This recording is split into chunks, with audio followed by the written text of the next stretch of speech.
The package arrived 3 days after the wedding, wrapped in ivory paper that looked like it had aged in someone's attic. No name, no address, no sender. Just my new married name scrawled across the front in looping cursive. Emily Reeves. I remember smiling when I saw it sitting on the porch, half buried under a pile of bills and junk mail, because for a second, it felt romantic. Who still sent letters anymore? Daniel was in the kitchen, making coffee and humming to himself, that same off-key rhythm he always fell into when he was content. The morning light poured through the window, catching his wedding band, glinting off the gold like it was something permanent. We'd only been married a week, still tangled in that strange mixture of disbelief and joy that comes after saying, forever. I thought the box was from one of his relatives, maybe an aunt who couldn't make it to the ceremony, but when I opened it, the world seemed to tilt. Inside, nestled in a layer of yellowed tissue paper, was a velvet ring box, and next to it, a folded letter.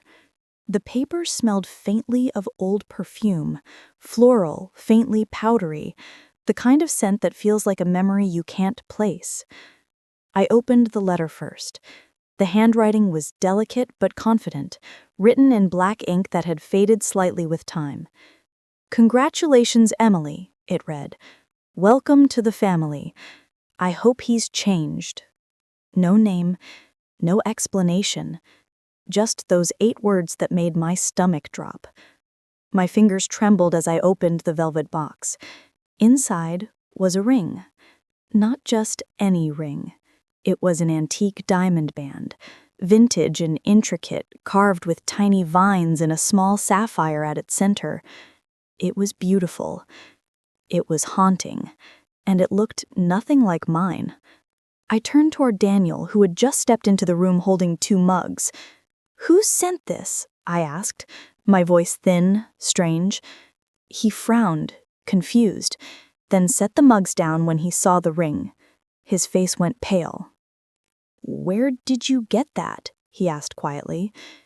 "It was in the mail. No return address, just this letter." I handed it to him. He read it once, then again, his jaw tightening. "Daniel?" I asked. But he didn't answer. He just stared at the letter like it was a ghost. Finally, he whispered, "It's not funny." "It's not supposed to be," I said, my voice shaking. "Who sent it?" His eyes lifted to mine, and something in them made my skin go cold. "It's impossible," he said. "She's been dead for 10 years. "Who?" I asked, but I already knew the answer. He didn't need to say it. I could see her name forming behind his silence. Julia, the woman whose picture I'd found once, years ago, in a box of old belongings he kept in the attic. The ex-wife he never liked to talk about, the one who'd passed away suddenly, though I'd never heard how. He finally spoke. "It's her ring," he said, his voice barely audible. "Julia's. I buried it with her." My breath caught. "You what?" "It was her mother's. She wanted to be buried with it. I put it on her hand at the funeral." His voice cracked on the last word, and for the first time since I'd met him, I saw fear in his eyes. Not grief, not guilt, but something raw. "It's a mistake," he said quickly. "Someone's playing a sick joke." But I didn't believe that. The letter wasn't printed, the ink wasn't new, and the handwriting, it was too real. That night, I couldn't stop staring at the ring. I left it on the counter, wrapped back in its tissue, but its presence filled the house like a heartbeat. I kept hearing the words in my head. "I hope he's changed." The phrase didn't sound kind. It sounded like a warning. Daniel barely spoke the rest of the evening. He poured himself a drink, then another, and disappeared into his office. When I knocked later, he didn't answer. I found him sitting in the dark, staring at a single framed photo, one I'd never seen before. It was a picture of him and Julia, younger, laughing beside a lake. His hand rested on her waist. The same sapphire ring glinted on her finger. "Why haven't you ever told me about her?" I asked quietly. He looked up, startled, like I'd pulled him out of a dream. He said, "Because she's gone, and she's not coming back." I wanted to believe him. I wanted to let the subject die like she had. But when I went back to the kitchen, something caught my eye. The envelope the letter came in. I turned it over under the light, looking for any clue. And then I saw it. Faint, almost invisible, but there, an address smudged under a layer of dust, a town name I didn't recognize, and one word beneath it, written in the same elegant hand, Evermore. It wasn't an address, it was the name of a place, or maybe a promise. Either way, I knew one thing. Whoever had sent that letter wanted me to find it. By morning, the letter had seeped into everything, my dreams, the air, even the way Daniel looked at me. The house felt different, colder somehow, like the walls were holding their breath. He was already awake when I came downstairs, sitting at the kitchen table, staring at the ring box like it might start talking. His coffee had gone cold, untouched. "Did you sleep?" I asked. He didn't answer, just rubbed his temples and muttered, "This doesn't make sense." I took the seat across from him, my hands curled around my mug. "You said Julia's been gone for 10 years, I said slowly. "How did she die?" He looked up sharply. "Why are you asking that?" "Because someone who claims to be her just sent me her ring," I said. "So either she's alive or someone's lying." His jaw tightened. "She's dead," he said, his tone final. "Car accident. She was driving to see her sister, lost control on a wet road. They found the car the next morning." He looked down as he spoke, his fingers drumming against the table. Something in the way he said it didn't sit right. Too clean, too rehearsed. "And the funeral?" I pressed. "Closed casket," he said. "Why?" "Because her injuries were bad," he said flatly. I stared at him, trying to find cracks in his voice, but he didn't look at me. "And you buried her with the ring?" "Yes." I leaned forward.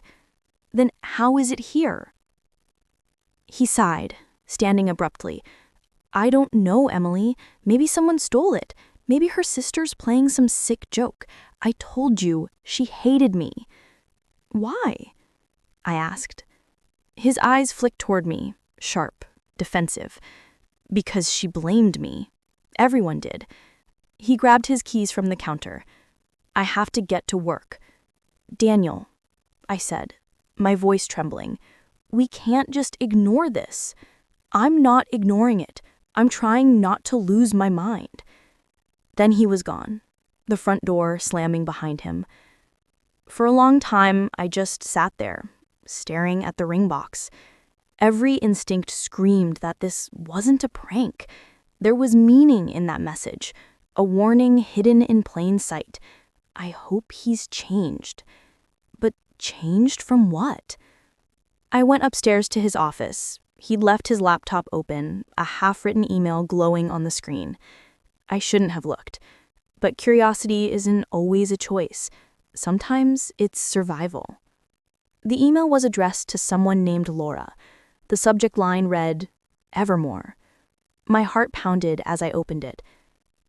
"Laura, I don't know how you got that ring, but this isn't funny. You need to stop contacting me. I've moved on. Don't do this to her." No signature, no closing, just that. I searched the inbox. Dozens of emails, all deleted, but fragments remained in the trash folder. The oldest one was dated 3 months ago. Julia's sister's name was Laura.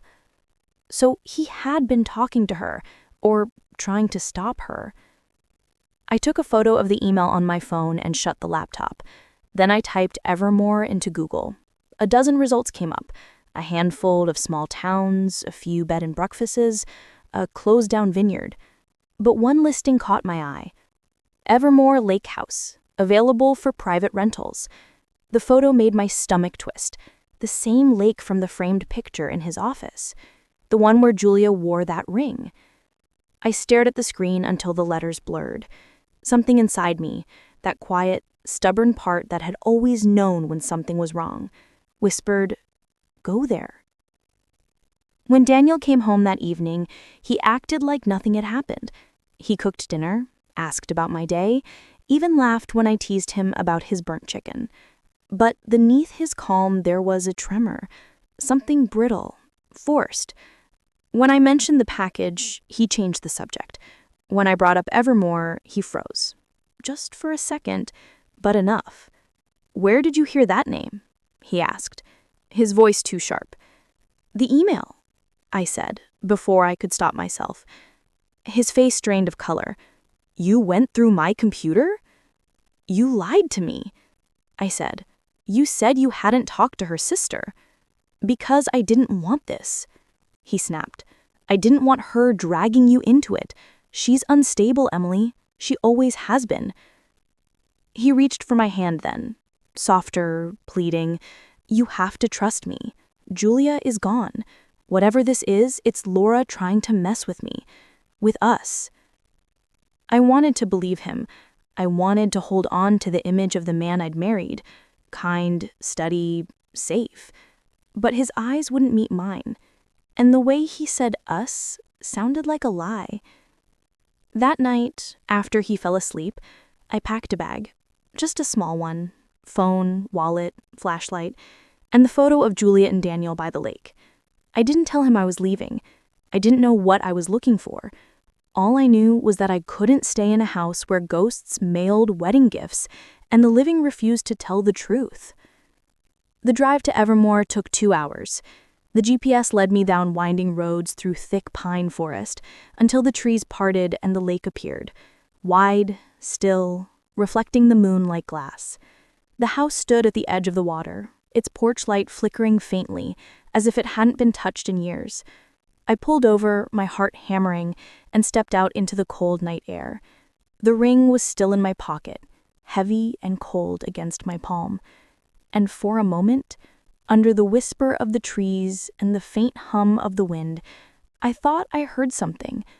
A woman's voice, soft and far away, calling my name. The house at Evermore looked like it had been holding its breath for a decade. The porch was coated in dust and pine needles, the windows fogged from the inside. But the door was unlocked. I hesitated for a moment, staring at the brass handle glinting faintly in the moonlight. And then I pushed it open. The air inside was cold and still, like the breath of a room sealed away from time.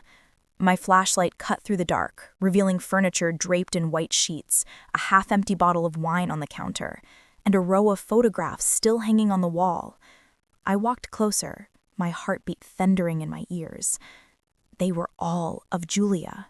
She was smiling in every one of them, laughing by the lake, sitting on the porch with a book, standing beside Daniel with sunlight in her hair. She was beautiful, alive, full of something I couldn't describe. The woman in those photos didn't look like a ghost. She looked like someone who just stepped outside and never came back. I pulled one frame from the wall and flipped it over. On the back, written in her handwriting, was a single word: mine. The word made me shiver. I wandered deeper into the house, my light skimming over shelves, dust, the faint outline of footsteps preserved in the dirt near the back door. It was like she'd just left, expecting to return. In the living room, I found an old trunk, the kind used for storing blankets. The lock had rusted away. I knelt down and pried it open. Inside were clothes, Julia's, judging by the size and scent, neatly folded. And beneath them was a stack of letters. They were tied with a ribbon that had once been blue, now faded to gray. The top one had Daniel's name written across it in that same looping hand I'd seen on the wedding note. I hesitated before unfolding it. "Daniel, I can't stay here anymore. You've changed. You say you love me, but love isn't supposed to feel like fear. Every time I look at you, I see the man I married and the man you've become, and they're not the same. The lake used to feel like peace. Now it feels like a mirror, and I can't look at my reflection without seeing you staring back. If anything happens to me, don't let them say it was an accident. They'll believe you, but I won't be silent." My breath caught. I read it again and again, each word cutting deeper until the edges of the page blurred. Fear, control, silence, it was all there, hidden in the spaces between her sentences. Whatever happened here, it wasn't an accident. Julia hadn't just died, she'd been erased. I found more letters beneath it, all the same tone, some pleading, others angry, and one that made me stop cold. "If she ever wears my ring, tell her to ask what you buried with me." The ring in my pocket suddenly felt heavier, almost burning against my palm. I glanced toward the window. The lake beyond it was silver under the moon, calm, quiet. But something about it felt wrong. Too still, too silent. I stepped outside, the boards creaking beneath my feet. The air smelled of rain and earth, sharp and wet. The moonlight shimmered across the water, revealing a shape near the edge of the dock, an old wooden rowboat half sunk, chained to a post. I walked toward it slowly, the flashlight trembling in my hand. My foot hit something soft near the shore, a small leather journal, water-damaged but intact.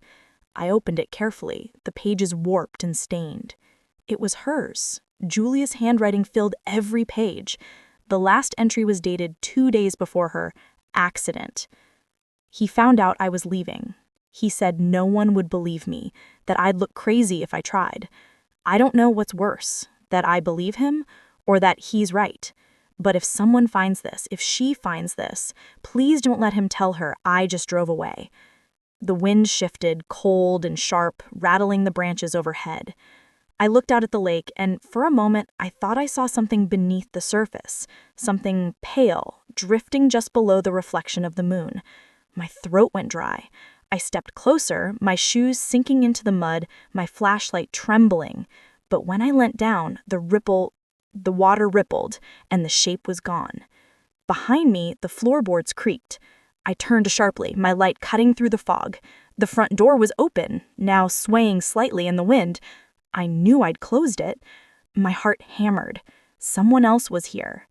I backed toward the car, clutching the journal and the letters to my chest.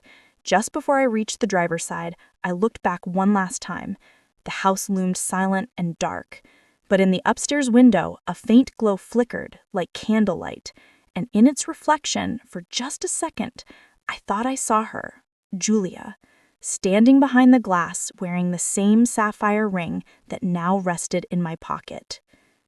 Her lips moved, but I couldn't hear her. Still, I knew what she was saying.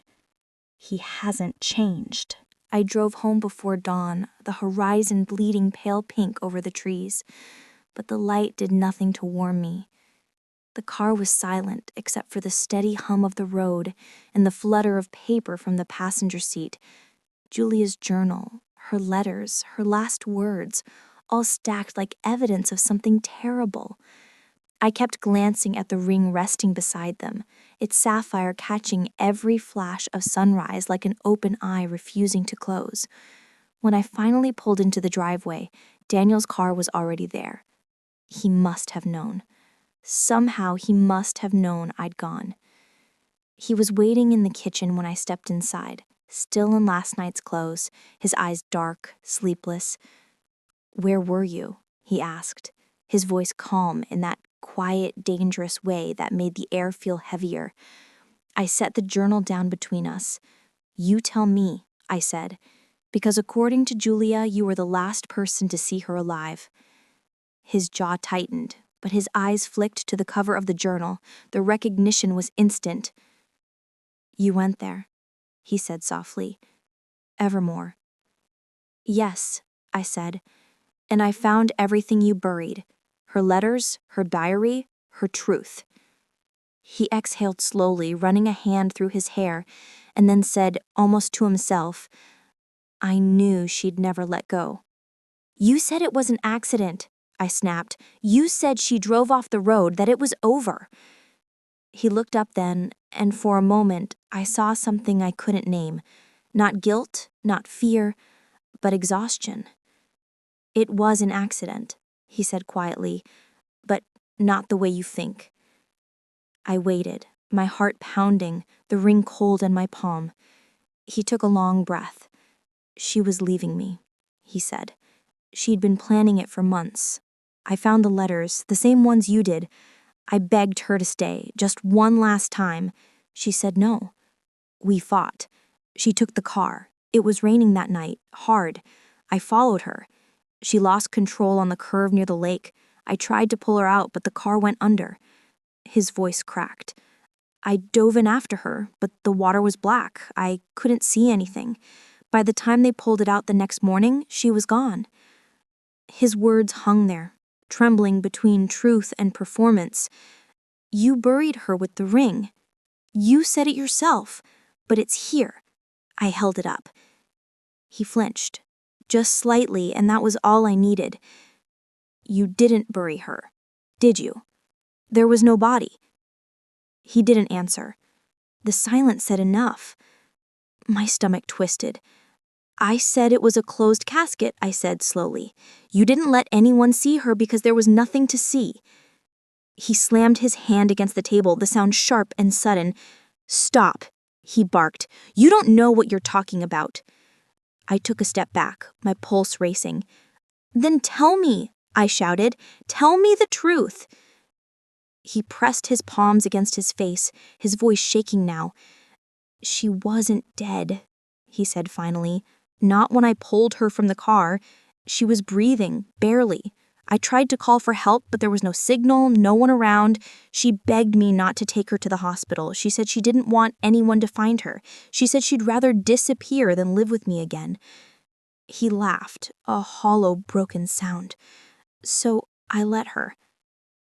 I stared at him, my mind spinning. You let her? She wanted to leave, so I made it easy. I staged the crash. I made sure everyone believed she was dead. I thought it was mercy. His voice cracked again. But she came back, months later. Just once. Said she forgave me. Said she wanted to move on. I thought that was the end. I swallowed hard, my throat dry. And now... He looked at the ring. Now she's haunting me, he whispered.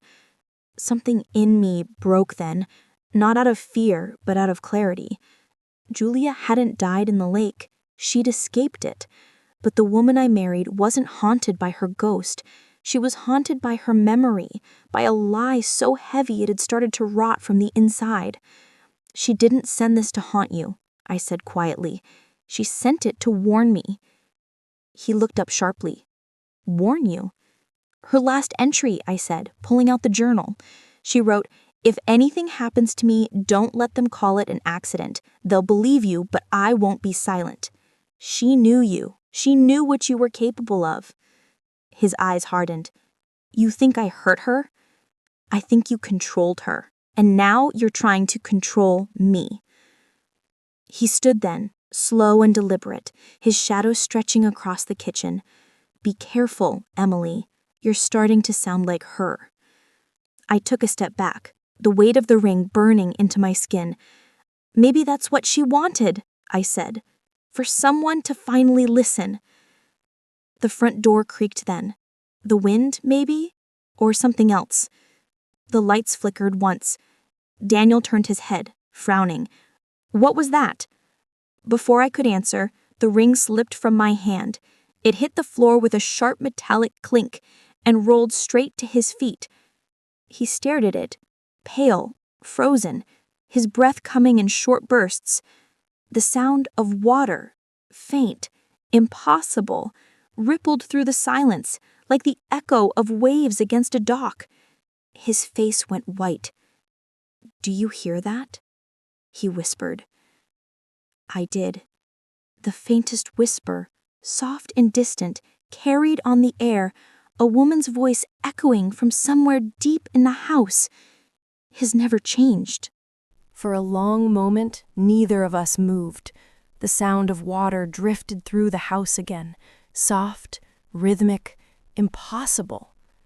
Daniel's eyes darted around like he was waiting for the walls to start breathing. I wanted to tell myself it was just the wind, a pipe, a trick of memory. but the voice in that sound was unmistakable. It was a woman's, faint as a sigh and filled with something colder than grief, knowing. I stooped to pick up the ring, but before I could touch it, Daniel stepped forward, his hand trembling. "Don't," he whispered. "It's hers." I looked up at him. "No," I said. "It's mine now." I closed my fingers around it. The sapphire was icy against my skin. He sank into a chair, shaking, muttering something I couldn't hear. I set the ring on the table, slid Julia's journal beside it, and opened to the last page. She wanted me to see this. She wanted someone to finally hear her. He didn't answer, just stared at the journal like it might burst into flames. "You said she forgave you. You lied. You said you buried her, but you buried your guilt instead. She gave me this ring because you can't hide from what you did." His breathing quickened. "You think I killed her," he said, half to himself. "You really believe that?" I met his eyes. "I don't have to believe it," I said softly. "You already do." Something broke in him then. He grabbed the journal, tore a page out, crushed it in his fist. "You think you understand? You have no idea what she was like," he hissed. "She was obsessed. She made me crazy." His voice dropped to a whisper. "She wanted to leave, but she couldn't stand the idea of me living without her. So she drove into that lake. She made me watch." He stood, his face pale, slick with sweat. "She's doing it again, you see. She's trying to ruin me all over again."